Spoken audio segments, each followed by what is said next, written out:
it's Micah on Micah's Movies, and today we are with the producer and director of the short time film Overtime with Mathis Noah. Hello, Micah. I'm honored to be here. Today we will be asking a series of questions. Our first question is, how does your product use or challenge conventions, and how does it represent social groups or issues? All right, well, that's actually a great question, Micah. So my film, Overtime, uses the underdog trope to build emotional investment. Originally, in my film, it starts off with the main character being abused and battered by what it looks like to be his mother. And this encourages the audience to root for his success, seeing that he's going through a lot of hardships. Additionally, my film shows him getting extra training after practice and even refusing to hang out with his friends. And this even further gets the audience to root for him, because there's actually studies that were shown by PubMed that suggest that audiences are more drawn to individuals with a lower likelihood to succeed, especially when they think that the character is deserving of what he's trained for. Another convention that my film Overtime uses is physicality and sacrifice. The film highlights physical and emotional sacrifices required in athletes, such as him staying extra time after practice, training hard, him refusing to spend time with his friends, but to instead get better at his craft. This reinforces his commitment and discipline to his sport, wrestling. Similar themes appear in films such as The Iron Claw and also Him. And these elements help the audience understand the demands placed on athletes, and it increases emotional engagement. I also included an internal and external conflict in my film Overtime. So the external conflict is the abuse and hardship at home shown by his parent berating him and physically abusing him. And the internal conflict could be seen by him staying extra time after practice because he might not believe that he's enough. So he has to stay more than other people to prove to not only himself, but maybe even his teammates that he is competent. The story reflects real-life experiences of young athletes who use sports as an outlet. Me being a sports athlete myself on the 4% wrestling team really gave me insight on the daily struggles that many athletes go through and how they use sports as an outlet to prove to themselves that they are enough no matter what's happening at home.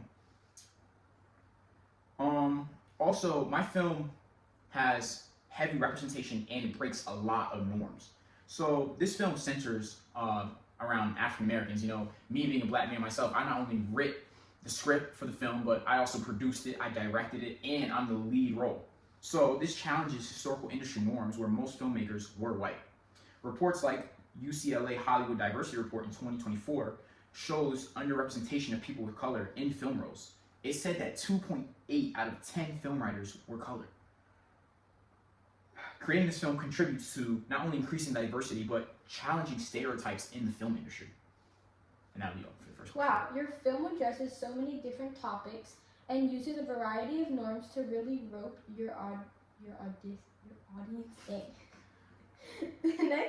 Our next question is, how does your product engage with audiences, and how would it be distributed as a real media text? Wow, that's another really great question. So, my film uses a lot of relatable experiences. It uses common real-life situations to help the audience really connect with the story. It focuses on emotions and experiences that many high school students and athletes can relate to. A big aspect of my film was the use of sound. Specifically towards the end, when my main character is looking at the whiteboard, a sting effect is used to highlight his feelings in that moment.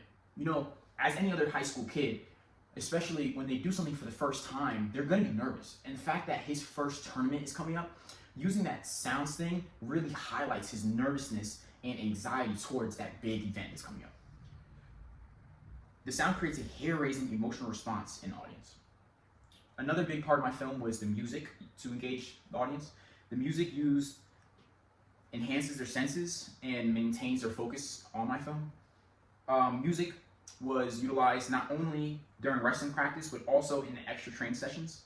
And it helps to establish key themes and emotions such as hard work, grit, and relentlessness. It sets an overall tone and mood of determination, you know? Like especially playing that hard rock music during the practice and playing that rock music also when he stays after practice.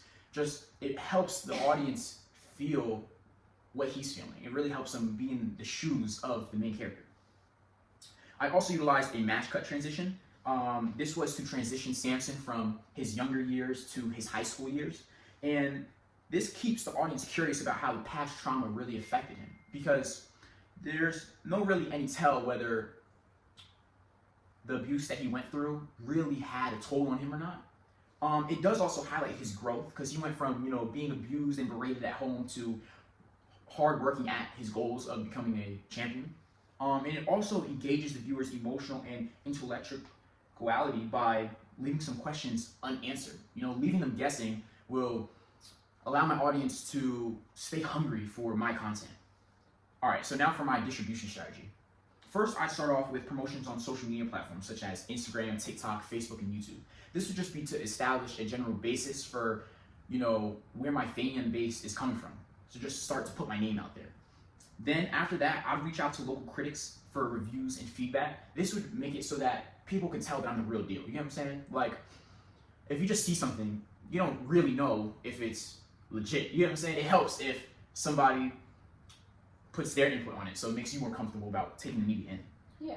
After I do that, then I would submit the film to local and statewide film festivals. This would just help broaden my fan base and just get a lot more viewers to see my film, so I can potentially get more people invested in the type of content that I produce.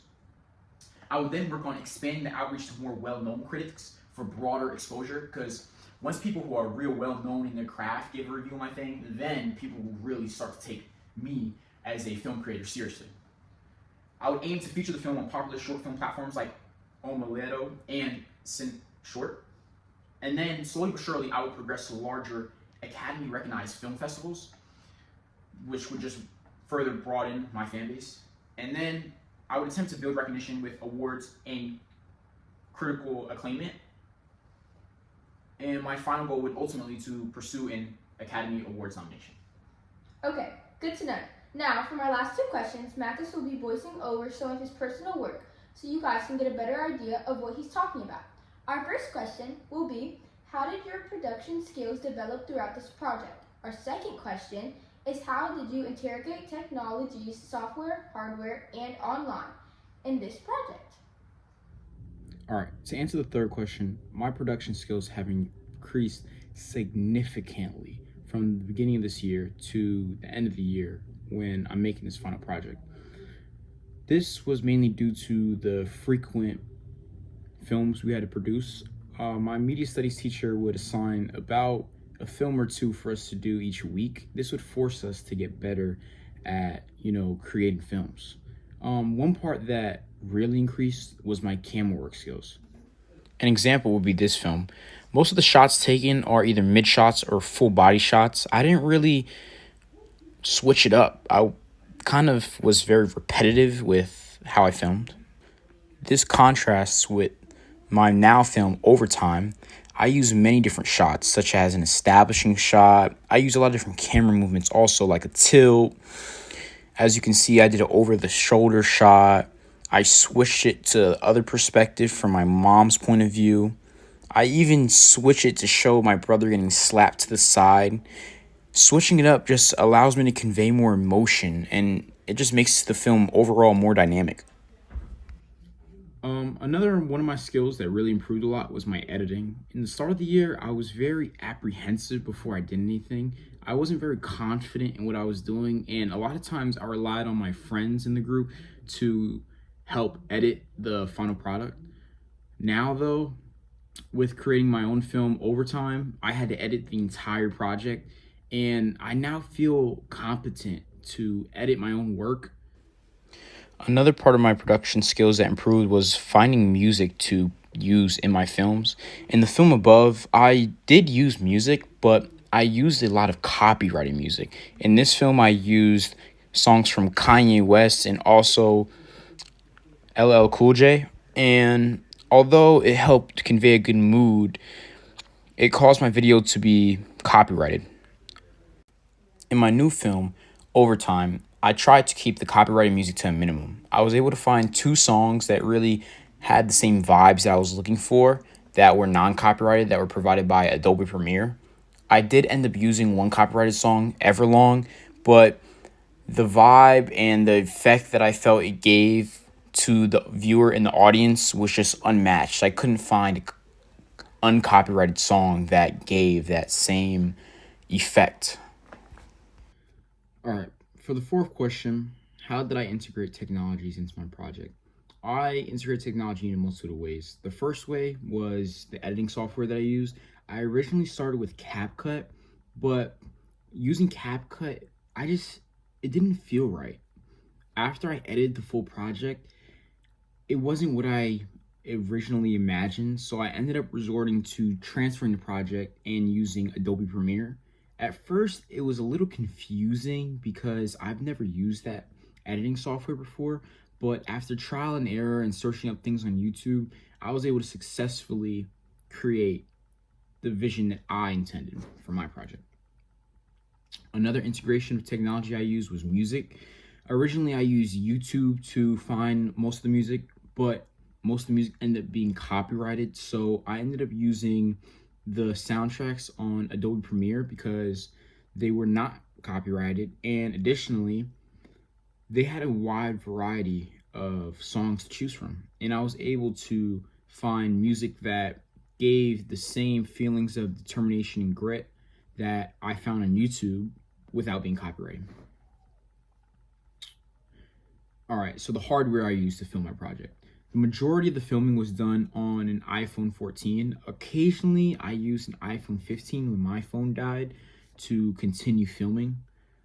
All the shots were filmed handheld, which is just the easiest for me to do, especially because since I was a leading role, it would have been difficult to have my friends control devices, so it was just better for it to be handheld.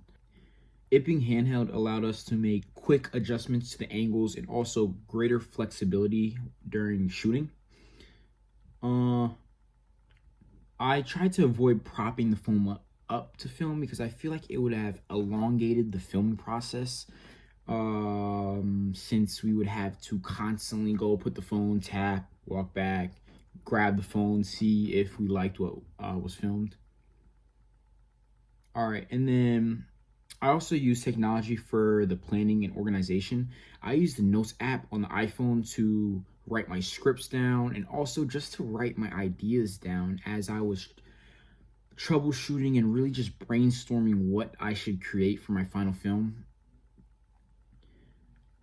It allowed me to save my important ideas so that I could visit them later.